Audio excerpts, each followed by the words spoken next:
Welcome to the Fusion Note, a weekly dose of breakthroughs, curiosity, and connection.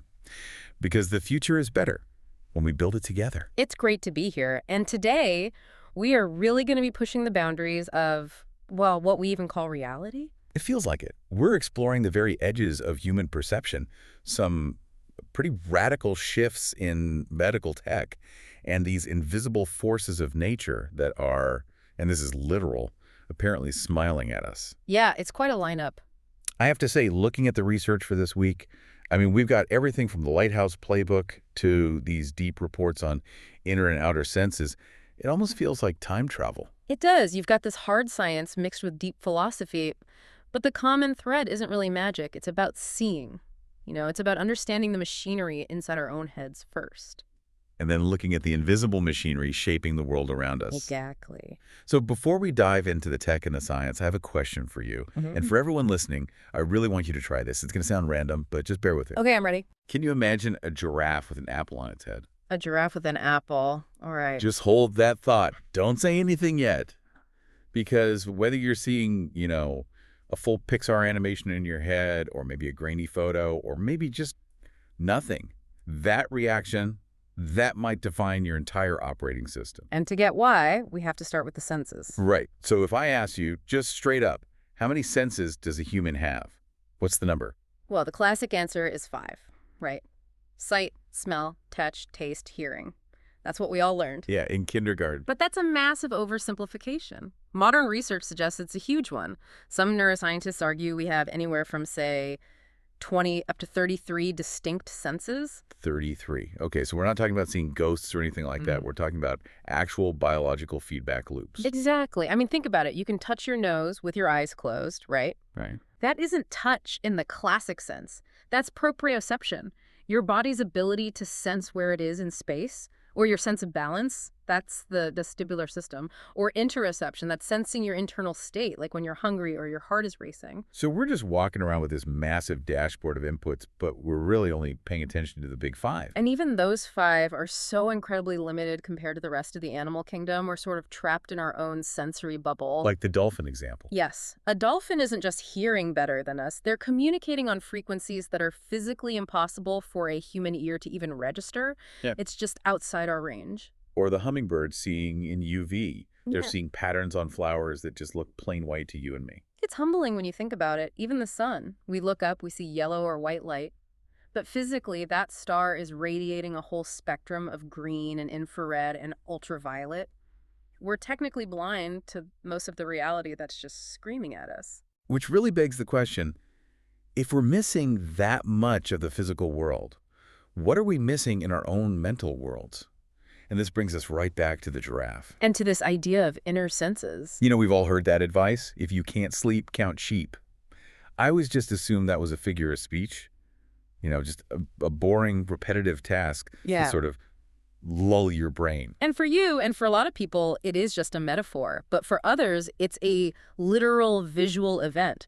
And that distinction is what we call aphantasia versus hyperphantasia. I was blown away by this. I really was. Because until I read this, I think I just assumed everyone's brain worked, more or less the same way inside. It's a huge assumption we all make. But take aphantasia. It's essentially a blind mind's eye. If a person with total aphantasia closes their eyes and tries to picture that giraffe, They see nothing. zero, just a black void. But wait, how do they process the concept then? If I ask an architect with aphantasia to design a building, how do they do that without seeing a blueprint in their head? That's the fascinating part. They process it through what you might call propositional thought. They know the list of facts about a giraffe. Long neck, spots, those little horn things. They can build the structure conceptually, the geometry, the logic, without ever rendering an image. So it's like reading a spec sheet instead of looking at a photograph. That's a great way to put it. In fact, Ed Catmull, the co-founder of The Pixar, guy who literally pioneered computer graphics. that's the one. He has said, I don't visualize things in my mind. He deals in the logic of the geometry, not the picture. It just proves that creativity isn't tied to visualization. That is just wild. And then on the total opposite end, you have hyperphantasia. Right, and these are the people running like 4K surround sound simulations in their head. If they think of a beach, they can feel the humidity, they can smell the salt, they can see the specific way the light refracts through the water. And the report mentioned chromesthesia too, people who see music as colors. It just really challenges how we communicate, doesn't it? When you and I are arguing about a plan or a memory, we could be running completely different software. You might be reviewing a movie, and I might be reading a text file. It makes you rethink how much meaning we project onto Yeah. everything.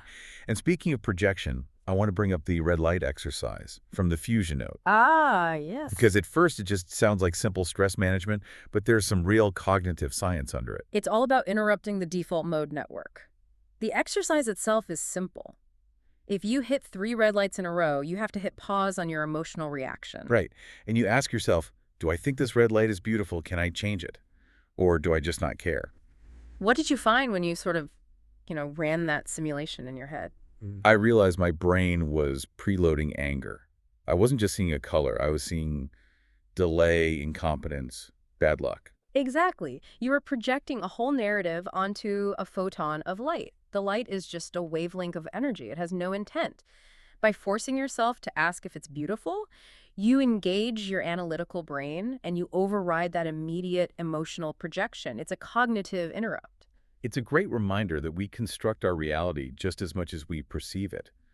And I want to bridge this idea of construction from the mind to the body, because we're not just rewiring our brains, we're starting to rewire our biology with tech. This is where the outer senses come in. And honestly, some of this stuff is really blurring the line between human and machine. Let's start with the nose. I mean, we usually think of AI as a visual tool or a text tool, but we're training it to smell. We are. And it's not just about, detecting a gas leak or telling if milk has gone bad. It's about understanding the smell of silicon. Okay, what does that actually mean? Why does a computer need to understand scent? Well, think about how the human brain processes smell. It is the only sense that bypasses the thalamus, the brain's main switchboard, and goes straight to the amygdala and the hippocampus.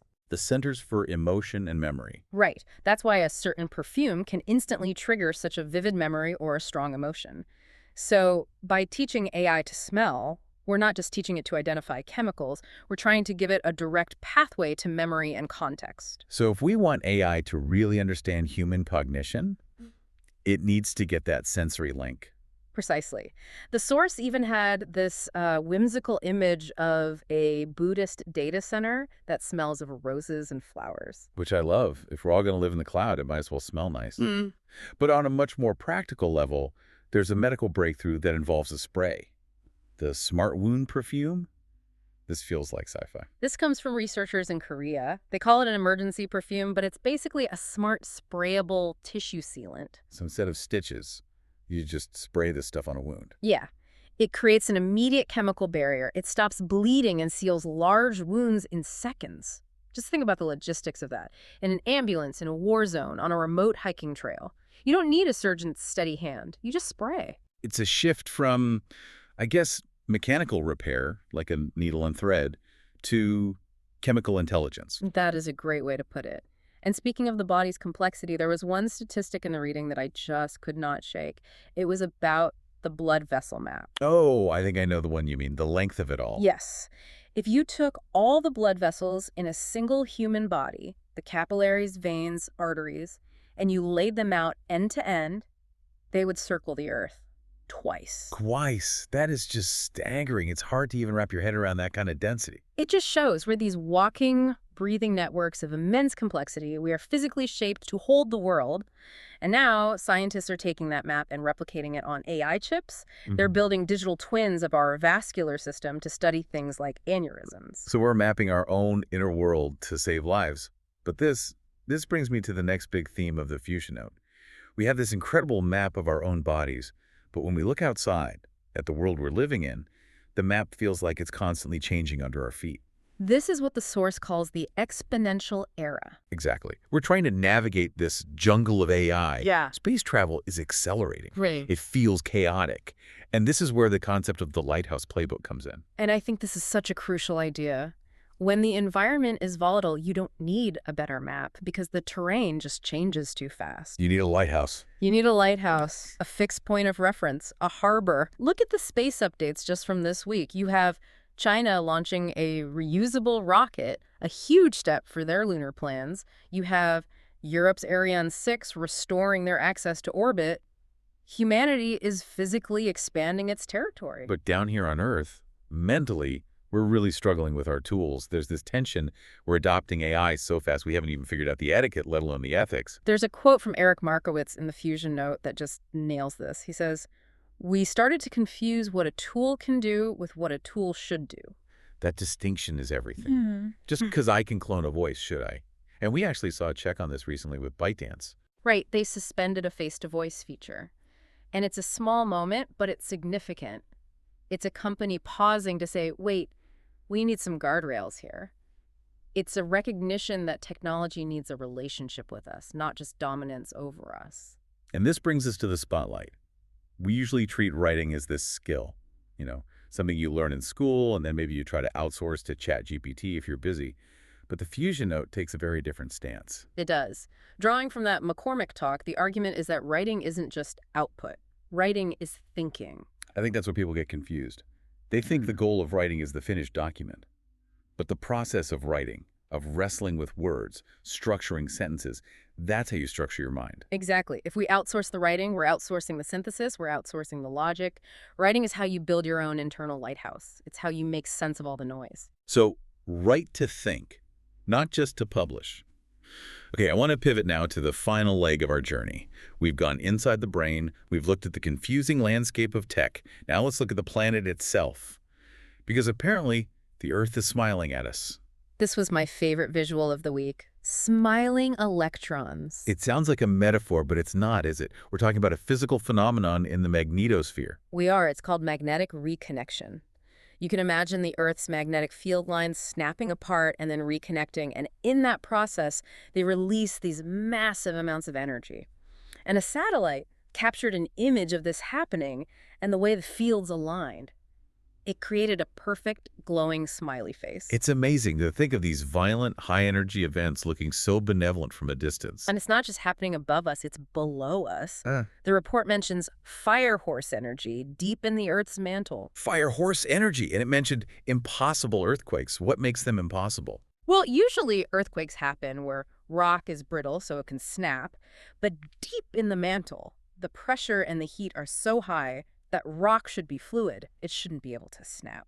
And yet we're detecting them. And yet we detect these deep quakes. It suggests there are these phase changes or chemical explosions happening down there that we just barely understand. It's a reminder that the planet is so dynamic. It's alive.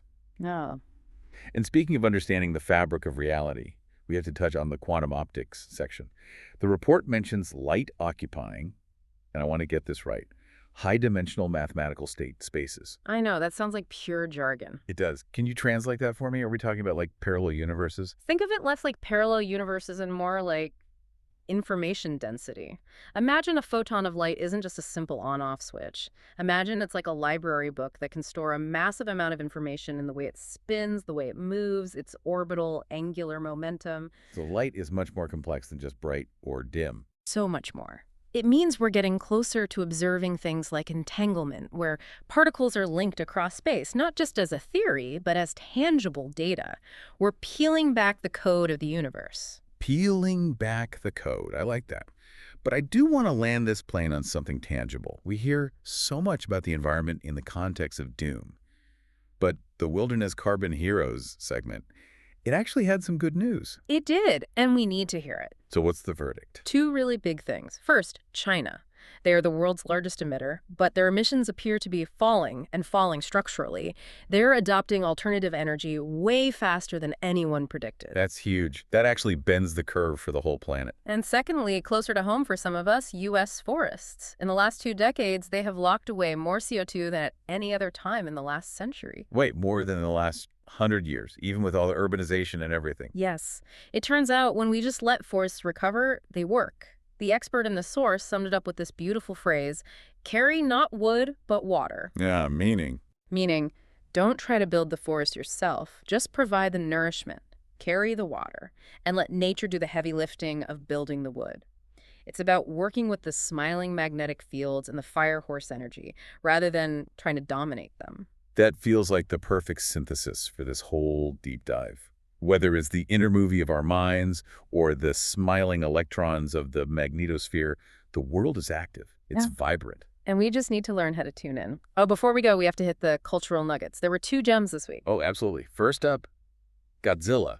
But not the monster we know. No, Godzilla's back as a yellow robot helping to build a fusion tokamak. It's like he got a job in renewable energy. Talk about a redemption arc. And secondly, for anyone worried about their brain health, which, after all this talk about senses, is probably everyone, there was a note about gaming. Yes.